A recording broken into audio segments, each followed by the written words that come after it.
Hi guys, കലിബ്രോ എന്ന YouTube ചാനലിലേക്ക് എല്ലാവർക്കും സ്വാഗതം. ബിഗ് ബോസ് മലയാളം സീസൺ 7 എങ്ങോട്ടാണ് പോകുന്നത്? ഒരു പിടുത്തവും കിട്ടുന്നില്ല. എനിക്ക് വളരെ ബോറായിട്ടാണ് തോന്നിയിരിക്കുന്നത്.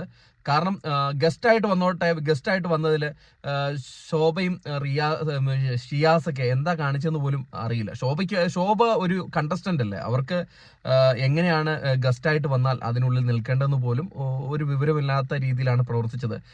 അങ്ങനെയാണ് എനിക്ക് ഫീൽ ചെയ്തിട്ടുള്ളൂ. പ്രേക്ഷകരായ നിങ്ങൾക്ക് അങ്ങനെ ആയിരിക്കില്ല, അതും കൂടെ കമന്റ് ആയിട്ട് രേഖപ്പെടുത്തുക. അപ്പം ശോഭയും ഷിയാസിന്റെയും കാര്യം പറയാനല്ല വന്നത്. ഷിയാസ് വരെ കളിച്ചത് ശരിയായ ഒരു കളിയല്ല.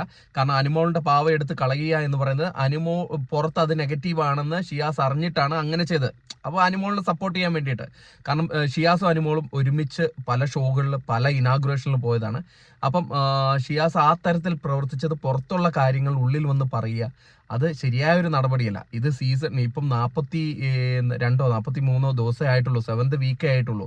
അപ്പോഴേക്കും നിങ്ങൾ പുറത്തുള്ള കാര്യങ്ങൾ വന്ന് പറയുക എന്ന് പറയുന്നത് ഒരിക്കലും അക്സെപ്റ്റബിൾ ആയിട്ടുള്ള കാര്യമല്ല. ഈവൻ ശോഭയായിക്കോട്ടെ, ശോഭയുടെ ഒരു റിലേറ്റീവാണ് ആര്യൻ. അപ്പം അങ്ങനെയുള്ളവരെയൊന്നും ഗസ്റ്റായിട്ട് ഇങ്ങോട്ട് വിളിക്കാതിരിക്കുക ബിഗ് ബോസ്. ഇതൊന്ന് ശ്രദ്ധിക്കണം. ബിഗ് ബോസ് സീസൺ 7 എനിക്ക് വളരെ സാറ്റിസ്ഫൈഡ് തന്നിട്ടുള്ള ഒരു സീസൺ അല്ല. ഈ വിഷയമല്ല ഞാൻ പറയാൻ വന്നത്. മെയിനായിട്ട് പറയാൻ വന്നത് റിയാസിന്റെ വിഷയമാണ്. റിയാസിനെ അതിന്റെ ഉള്ളിലേക്ക് കയറ്റി വിട്ടു. ആ റിയാസിനെ ഉള്ളിലേക്ക് കയറ്റി വിട്ടപ്പോൾ റിയാസിന് കുറച്ച് ബോധം ഉണ്ടായിരുന്നെങ്കിൽ, ഒരാളെ മാത്രം ടാർഗറ്റ് ചെയ്ത് കളിക്കുകയാണെങ്കിൽ ബിഗ് ബോസ് ഹൗസിൽ അയാൾക്ക് എങ്ങനെ ഹൈപ്പ് വരും, പുറത്ത് ഹൈപ്പ് വരും എന്നുള്ളത് കഴിഞ്ഞ സീസണുകളിലെല്ലാം നമ്മൾ കണ്ടിട്ടുള്ളതാണ്. റിയാസ് വന്നത് അവിടെ വന്നപ്പം തൊട്ട് ലക്ഷ്മിയെ ചൊറിഞ്ഞ് ലക്ഷ്മിക്ക് പുറത്തുള്ള സപ്പോർട്ട് കൂട്ടി. ലക്ഷ്മിക്ക് ഓൾറെഡി സപ്പോർട്ട് കൂടിയത് നൂറ ആദിലയുടെ പ്രസ്താവന നടത്തിയപ്പം തന്നെ ലക്ഷ്മിക്ക് കുറേ സപ്പോർട്ട് ഉണ്ടായിരുന്നു. ഇപ്പോൾ കുറച്ചും കൂടെ കൂട്ടി, നല്ല രീതിയിൽ കൂട്ടി. കാരണം നിങ്ങൾ ശ്രദ്ധിച്ചാൽ മതി, ഏഷ്യാനെറ്റിന്റെ പ്രൊമോസുകളുടെ അടിയിലുള്ള കമന്റുകൾ ശ്രദ്ധിച്ചാൽ മതി, സോഷ്യൽ മീഡിയയിലുള്ള സപ്പോർട്ട് ശ്രദ്ധിച്ചാൽ മതി, അതിലെല്ലാം ലക്ഷ്മിക്ക് നല്ല സപ്പോർട്ടാണ്. അപ്പോൾ റിയാസ് വന്നത് കൊണ്ട് ഗുണം കിട്ടിയിരിക്കുന്ന ഒരൊറ്റ മത്സരാർത്ഥി ലക്ഷ്മിയാണ്. അതുകൊണ്ട് ലക്ഷ്മി സേവായി. കാരണം വോട്ടിങ്ങിലെല്ലാം പലരും അൺഒഫീഷ്യൽ വോട്ടിംഗ് സ്റ്റാറ്റസുകളിൽ പലരും സപ്പോർട്ട് ചെയ്യാതിരുന്ന ലക്ഷ്മിയായിരുന്നു. ലക്ഷ്മി ഏറ്റവും ലാസ്റ്റ് ആയിരുന്നു, സാബുമോന് തൊട്ട് മുകളിലായിരുന്നു. പക്ഷെ റിയാസ് വന്നതിന് ശേഷം കളി മാറി, ലക്ഷ്മിയുടെ ഗ്രാഫ് ഉയർന്നു. ലക്ഷ്മി ഇപ്പൊ നല്ല രീതിയിൽ തന്നെ, ശരിക്കും പറഞ്ഞാൽ പലരും പറയുന്ന അയൺ ലേഡി എന്നൊക്കെയാണ് ലക്ഷ്മിനെ കുറിച്ച് പറയുന്നത്. ലക്ഷ്മിക്ക് സപ്പോർട്ട് കൂടിയിട്ടുണ്ട്. ഒരാളുടെ റിയാസിനെ കുറിച്ച് തന്നെ ഇപ്പം അഖിൽമാരാർ കഴിഞ്ഞ ദിവസം വീഡിയോ ചെയ്തിട്ടുണ്ടായിരുന്നു. നമ്മൾ ആരും ഫെമിനിസത്തിന് എതിരല്ല, അല്ലെങ്കിൽ ഹെറ്ററോസെക്ഷലിന് എതിരല്ല. ഹോമോഫോബിക് ആയിട്ടുള്ള ആൾക്കാരുണ്ട്, അത് അവരുടെ കുറ്റമല്ല, അത് അവരുടെ നിലപാടാണ്. നിങ്ങൾ ഹെറ്ററോസെക്ഷൽ ആയിട്ടുള്ള ആൾക്കാർക്ക് നിങ്ങളുടേതായിട്ട് നിലപാടുള്ളതുപോലെ ഹോമോഫോബിക് ആയിട്ടുള്ള ആൾക്കാർക്ക് അവരുടേതായ നിലപാടുണ്ട്. അത് അക്സെപ്റ്റ് ചെയ്യുക, അല്ലെങ്കിൽ അതിനെ റെസ്പെക്ട് ചെയ്യുക എന്നുള്ളതാണ്. അതിനെതിരെ അവര് ലോസേഴ്സിന്റെ വോട്ട് കിട്ടിയിട്ടാണ് ഇവിടെ നിൽക്കുന്നത് എന്നുള്ളൊക്കെ ചർച്ചകൾ ചെയ്യുമ്പോൾ അത് അവർക്കുള്ള സപ്പോർട്ട് കൂടത്തേ ഉള്ളൂ. അപ്പം അതാണ് ഒരു വിഷയം. എന്തായാലും റിയാസ് ഇന്ന് പുറത്തു പോയിരിക്കുകയാണ്. അതുകൊണ്ട് റിയാസ് വന്നത് എനിക്ക് തോന്നുന്നു ലക്ഷ്മിയുടെ ഒരു PR ആയിട്ടാണ് വന്നത് എനിക്ക് തോന്നുന്നത്. ഇത്തരത്തിലൊക്കെ പെരുമാറുക എന്ന് പറഞ്ഞാൽ PR തന്നെയാണ്. ലക്ഷ്മിയുടെ PR ആയിട്ട് വന്നു, വോട്ട് കയറ്റി അല്ലെങ്കിൽ സപ്പോർട്ട് കയറ്റി പുറത്തു പോയി. എന്തായാലും അത് കഴിഞ്ഞു.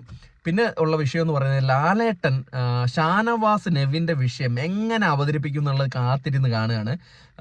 എനിക്ക് എങ്ങനെയാണ് ലാലേട്ടൻ ഇതെടുക്കുക? കാരണം ബിഗ് ബോസ് സീസണുകളിൽ ആദ്യമായിട്ടാണ് ഇങ്ങനൊരു കേസ് വരുന്നത്. ഒരു അളിഞ്ഞ കേസ് എന്ന് തന്നെ പറയാം, അളിഞ്ഞല്ല, തീട്ട കേസ് എന്ന് പറയാം. അപ്പം ഈ കേസ് എങ്ങനെയാണ് ലാലേട്ടൻ എടുക്കുക എന്നുള്ളത് ഉത്കണ്ഠയോടെ കാത്തിരിക്കുകയാണ് കേട്ടോ. ഞാൻ ശനിയാഴ്ചത്തെ എപ്പിസോഡിന് വേണ്ടി ഭയങ്കരമായിട്ട്, ഇതുവരെയുള്ള ശനിയാഴ്ചത്തെ എപ്പിസോഡിന് വേണ്ടി ഇത്രയും കാത്തിരുന്നില്ല. പക്ഷേ ഇത്തവണത്തെ എപ്പിസോഡിന് കാത്തിരിക്കും. കാരണം ഷാനവാസ് നെവിന്റെ വിഷയം അത് വലിയ വിഷയമാണ്. അത് എങ്ങനെ ലാലേട്ടൻ എടുക്കുന്നു എന്ന് നമുക്ക് നോക്കണം. കാരണം ഷാനവാസിനെ പോലെ ഒരു സെലിബ്രിറ്റി ആയിട്ടുള്ള ഒരാള് കള്ളം പറയുമെന്ന് നമുക്ക് വിശ്വസിക്കാൻ ബുദ്ധിമുട്ടാണ്. അത് തന്നെയാണ് അനീഷും ചിന്തിക്കുന്നത്. അതിൻ്റെ ഉള്ളിൽ അനീഷ് മത്സരാർത്ഥി ചിന്തിക്കുന്നത്, ഷാനവാസ് എങ്ങനെയാണ് കള്ളം പറയുക? കാരണം ഇത്രയും സെലിബ്രിറ്റി ആയിട്ടുള്ള ഒരാൾ ഒരു തവണയല്ല, 2, 3, 4 തവണ പറയുന്നുണ്ട്.